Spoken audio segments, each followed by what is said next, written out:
Hello, Mayor Jeff Schielke reporting to you on Friday, July the 3rd, 2020. And we are about to step into the 4th of July weekend with all the festivities, which are somewhat restricted or retracted this year. But hopefully everybody will still have the opportunity to have some family together or have some entertainment or understanding or just take it easy. But so we want to wish everybody a happy 4th of July weekend. As we always seemingly begin this conversation with, I'm just giving you the latest status on the mask situation and the update of Corona as it applies to Batavia. We continue to still be on the lower end of number of reported cases in Kane County, which I'm very proud of the fact and the cooperative spirit that comes out of Batavia for us to be able to attain this. And so I just ask that you bear with the state regulations that are being suggested. And one of them is obviously if you're going into any public space or store or whatever have you, that you have a mask on and that you try to restrict your activities in that regard. As we know, there's a number of our stores have reopened. I was told yesterday by Omar, the manager at McDonald's in downtown Batavia, that they're planning to reopen the dining room, I believe he said on July the 7th, and they've already identified some tables that they were going to ask people not to sit on.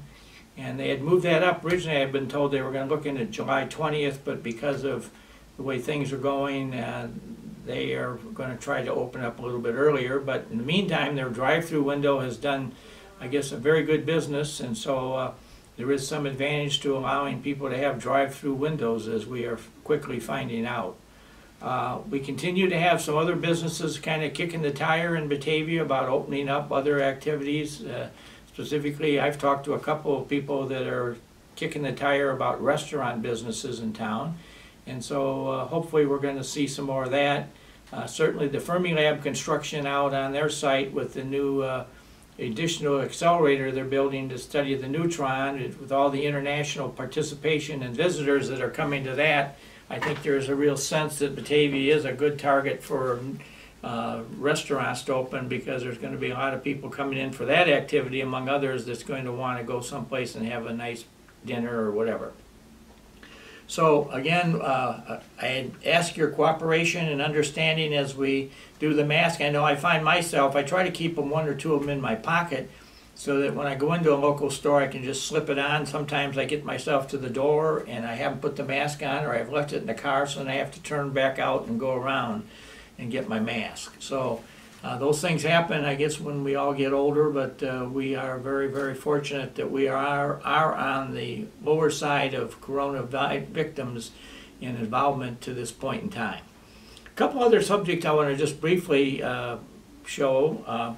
I've got this doll here that's in the box, and yesterday a very dedicated and caring resident showed up at City Hall and asked me to put this into the pile of potential toys that will be given away to the Access Toy Drive, which we will again be doing in December with the cooperation of the Roy Bailey family and Rudy Dubas and Marilyn and Roy and Jeannie Bailey. There's some folks that really have put their hearts and soul into this and really make it something that makes Batavia shine. And so I guess we are accepting offerings for this. I just talked with Roy, and he suggested that this year, instead of any used toys, I'd like to have just new stuff, again because of the corona thing, being sure that you can wipe off all the boxes and that the toys have not been previously played for.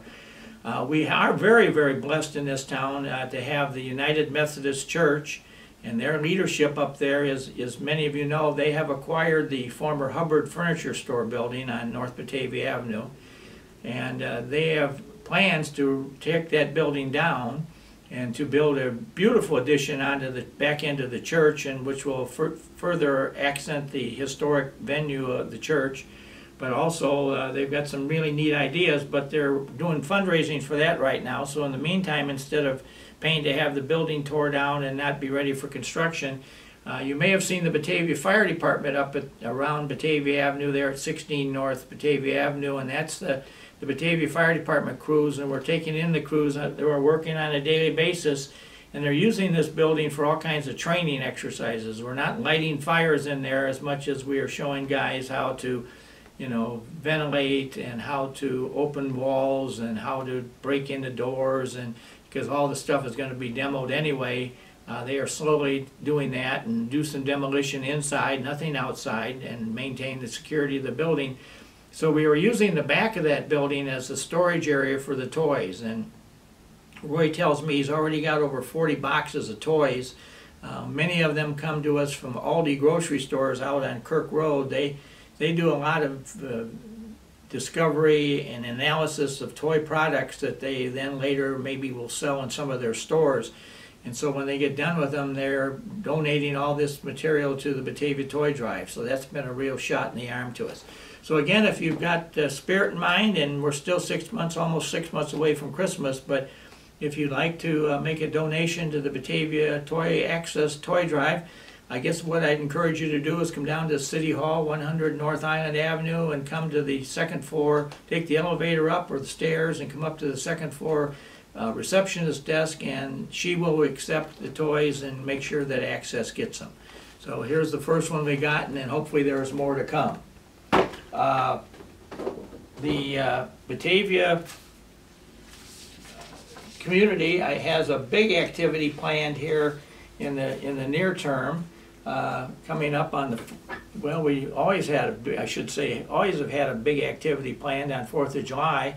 Since 1950, we have always had a community-wide fireworks display, which most of you, all of you know, has always been fired recent years for the last 50 over at the Batavia High School area.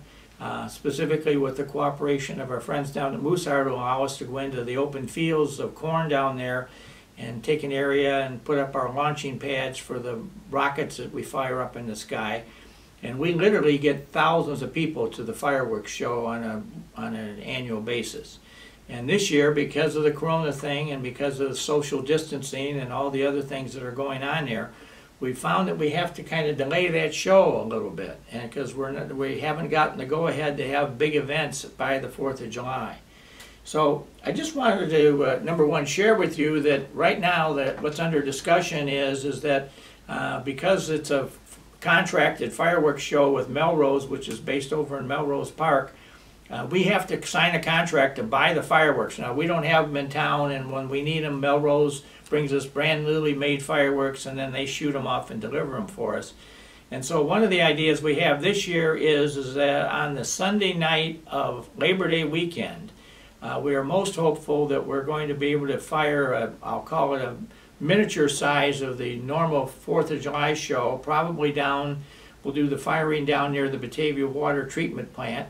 And we're going to have to limit the size of the shells to what they call 3-inch shells, for fear we can't be shooting big fireworks up over rooftops of buildings or houses or whatever. And we're going to try to keep the stuff focused right on the Fox River, so when it explodes that you'll be able to stand on the bridge or along the shore and see the fireworks. And we've done this a couple times before. Some of you may remember at the Millennium when 1999 left us and 2000 began. At the stroke of midnight we had a show, and that was phenomenally attended, and we had a lot of people come, and I've had people now who were children and tell me they have this great memory of being at Batavia on that event.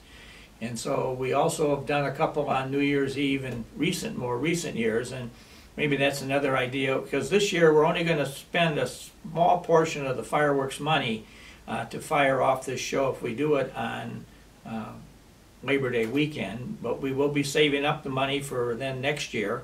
And so I just wanted to take a moment and give a little history of the Batavia Fireworks Show.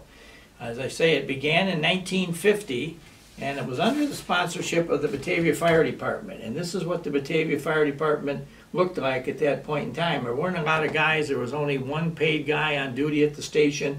Everybody else was a volunteer. And so every third day, we had 3 paid men who were in this picture, and one of them would come on duty, and then if something happened, they'd blow the fire whistle, and Chief Richter was generally there during the daytime. He was the chief that kind of spearheaded the whole idea. But the Batavia Fire Department took this on as an activity to keep people home on 4th of July, to pay a high degree of patriotism and tribute to the United States of America and what it has become. And the firemen did this for probably almost 30 of the years of the show. And Chief Richter always used to give credit for the creation of the show. This is a picture in one of the very first years of 4 of the Batavia firemen standing at the back porch of the old fire station. And in the picture is Floyd Fitch, Gunnar Anderson, Don Newsis, and Harold Peterson. And Harold down here in the corner is the one that Bud Richter gave the credit to for coming up with the idea of having a fireworks show on the 4th of July, because there was always all these reports of people going out and having very bad traffic accidents and whatever. So we thought, well, number one, we'd like to pay tribute to our country, and secondly, we would like to have this. So they began, well, I guess the city council in 1950 told Chief Richter, well, you can do it, but we don't have any money to give you. And that's a kind of a familiar story from government still to this day. And so the chief said, well, we'll have to go out and ask people to donate. And so for 70 years, now this is a remarkable moment in history when I can sit here and talk and brag about the fact that for 70 years we have never used taxpayer dollars to buy any fireworks that have been fired off in the city of Batavia. And we won't be doing so again this year. But we do rely on donations and contributions from businesses and people in the community who kind of feel some sense of tradition or want to pay a tribute to the American spirit. So again, we can always use a donation, and we have a fund available. You can go online and see it, Batavia Fireworks Show, and we will encourage you to make a donation if you would, because we obviously, every year we hopefully have a little money to begin the next year with, but we can always use more. And this year we couldn't have our annual garage sale, which generally generated between $5,000 and $8,000 for us, because things just aren't in a situation where we can encourage all people to be together. So we lost all that money. So once we started this show, there became a lot of traditions. One of them was that for a number of years, and this is another picture of Batavia firemen, would go out to the Memorial Park Field on Illinois Avenue in the 400 block there on the north side of the street, and set the fireworks up, and then everybody would arrive over and sit by the football field or whatever, and we would shoot these off from the back end of the football field. And as Chief Richter used to say, things got too complicated over there at that location. There was too many new houses then being built on North Avenue or Republic Road or Van Noordtreek, Maple Lane. So he got worried about dropping the fireworks on somebody's roof. So eventually, with the cooperation of the Batavia School Board, in 1969, or I guess it was 69 or 70, the decision was made to move the fireworks show out to the high school, and then with the cooperation of Mooseheart, we moved the firing totally away from any public buildings, and so that's been the success of that. But there were a number of traditions started. One was that we had a chaplain at the Batavia Fire Department for many years, from 1949 through 1974, when he passed away. Reverend Gilbert Johnstone of the Batavia First Baptist Church up at Washington and Wilson was the fire department chaplain, and he was very, very active. And I've talked about this program on a previous conversation, but Reverend Johnstone was very active and responded many times with the firemen to emergency calls. And one of the things that Reverend Johnstone always liked to do is that he would go at the 4th of July fireworks. And Lee Olmsted had a PA system from his TV store that he would set up and do some narration. And he would introduce Reverend Johnstone, and he would do a brief prayer blessing the United States of America before we began the fireworks show. And so we kind of try to keep on some of these traditions today. We now have, we have bands playing, and we have music, and we have some comments from public officials, including myself. And every now and then I'll get a situation where I have to get up like I did 2 years ago and announce, well, we're going to have to cancel the show because we had a line of serious thunderstorms approaching. And I'm so thankful that we did, because we got everybody out there safely and nobody got killed or anything else. Whereas there were some other parts of the region that didn't do that, and they had some people struck by lightning at the fireworks show. And so today I'm in a very happy mood. I'm feeling like nice things are happening to the community and to myself, and I'm very, very fortunate to be surrounded by the people I am, and to have a blessing of being a citizen of the United States of America during what is being a very challenging time politically. But I have every vision that this country will get through all of its politics is what it's all about, and everybody needs to have their opportunity to state their opinion and share, and that's secret of the American spirit is the freedom of conversation and no dictatorship. So we have a lot to be thankful for in this country. And so I want to close by just offering a best wish to all of you, but also throw on with that a warning. And that is, I've already talked about this in previous conversations, that we are very concerned because we're not having this big show on the 4th of July, that we're going to have a lot of people go out and buy fireworks and try to shoot them off at their house. And this is a highly challenging situation when you do that.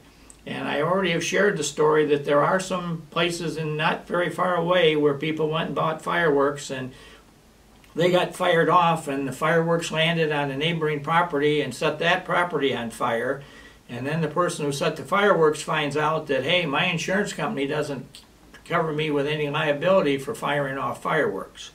And so there's some real sad stories. And then I'm just told, we just within the last couple of days here in the area, we've had a very bad fireworks accident with somebody who mixed the wrong things or lit the wrong thing, and things blew up, and they were hauled away to the hospital, and then, you know, in somewhat serious condition, because fireworks can be very dangerous. So please be very restricted and don't play with fireworks if as long as you can try to understand the dangers of it. But Batavia is a community that has a lot to be thankful for. I have a lot to be thankful for. I'm very happy this weekend to encourage everybody to go out and enjoy their family or their community and do a nice gesture for somebody. But this is a great place to hopefully live and call our home. And so we are very blessed on 4th of July of 2020 to have so many positive things that we can talk about. And I just end this call today with the best wish to everybody for a happy 4th of July weekend. Thank you.